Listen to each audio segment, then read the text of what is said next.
Mark Cuban Biography.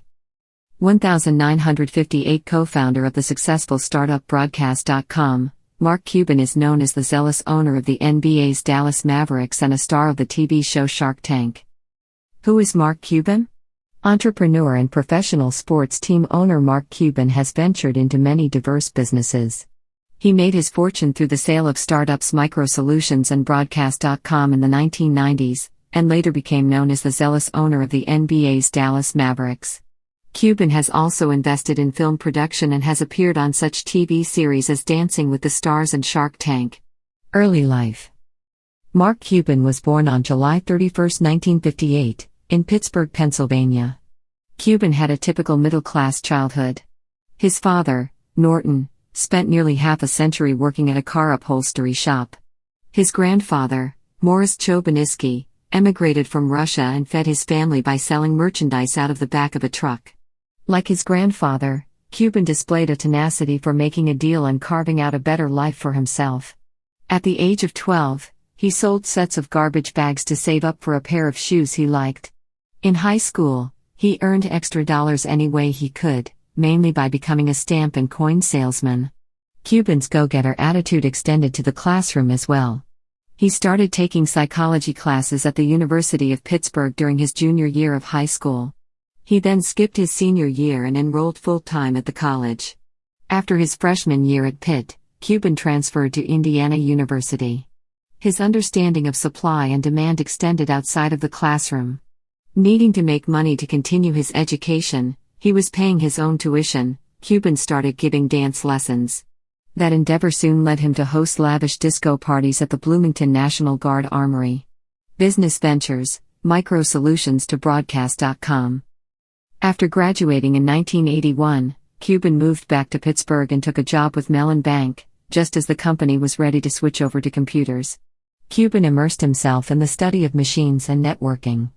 However, he had no real desire to hang out in his home city for too long, and in 1982 he left Pittsburgh for Dallas. Cuban landed a job selling software and eventually formed his own consulting business, Micro Solutions. Cuban was soon an expert in the field of computers and computer networking. He also had a knack for building a smart, profitable company. In 1990, Cuban sold the firm to CompuServe for $6 million. His fortune-making, however, was far from done. Sensing that a new world awaited with the development of the Internet, Cuban and a business partner, Indiana alum Todd Wagner, started AudioNet in 1995. Its formation was rooted in a desire to be able to listen to Indiana Hoosier basketball games online. The company, despite its early critics, proved to be a smashing success. Renamed Broadcast.com, the firm went public in 1998 and soon saw its stock reach $200 a share. A year later, Wagner and Cuban sold out to Yahoo for nearly $6 billion, purchasing the NBA's Dallas Mavericks. In 2000, Cuban introduced himself to the NBA community when he purchased the Dallas Mavericks for $285 million from Ross Perot Jr. For Cuban, a longtime season ticket holder, the chance to be a part of the professional sports world was a dream. The Mavericks, however, were far from a dream franchise. Plagued by poor personnel decisions and mediocre players and coaches, the club experienced more than a decade of non-playoff basketball games. Cuban used his new role as the owner to immediately change that. With his trademark enthusiasm and doggedness, he revamped the culture of the team and its roster, erecting a new stadium and pampering his players.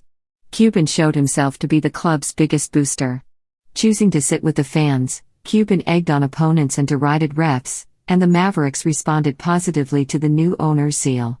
The team qualified for the playoffs in 2001, set a franchise record for wins, 57, the following year and made it to the 2006 NBA Finals before losing to the Miami Heat.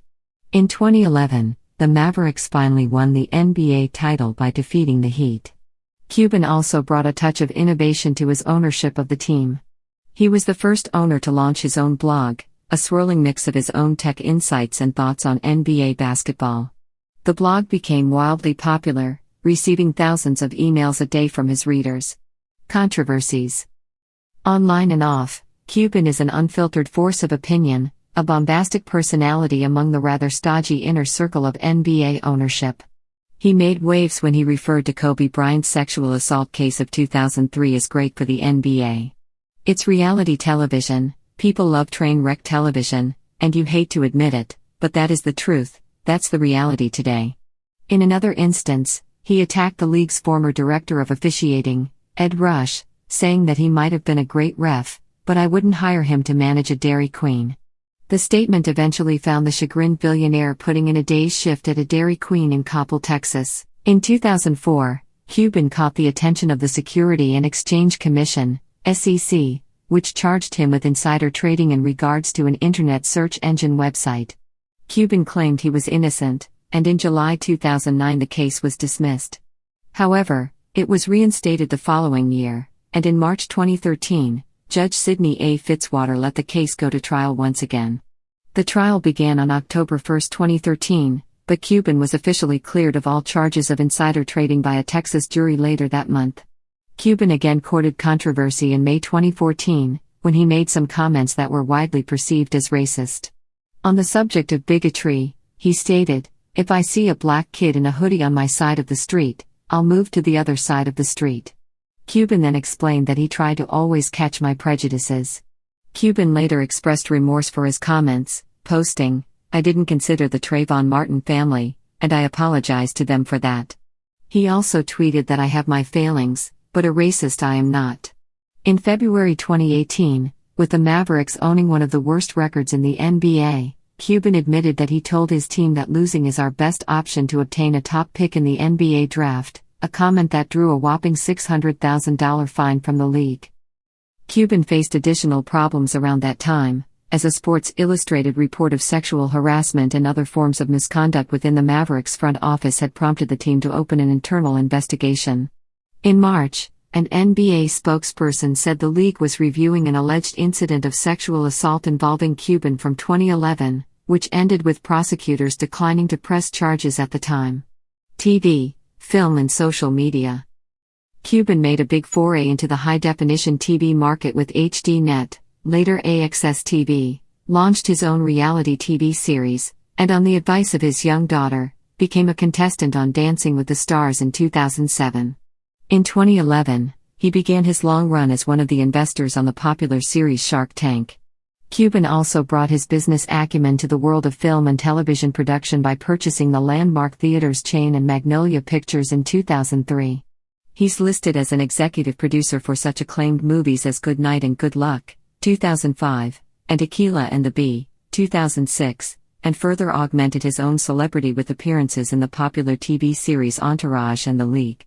In 2015, Cuban also showed up in the big-screen version of Entourage and starred as U.S. President Marcus Robbins in the disaster flick Sharknado 3.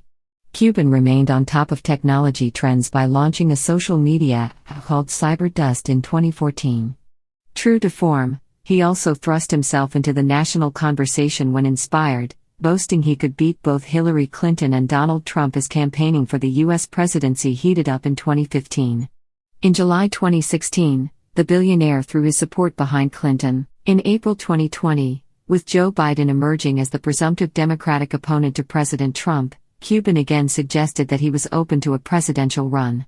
Personal life. Cuban married his longtime girlfriend Tiffany Stewart in 2002. They have 3 children together, daughters Alexis, born 2003, and Alyssa, 2006, and son Jake, 2010. The family resides in the Dallas area.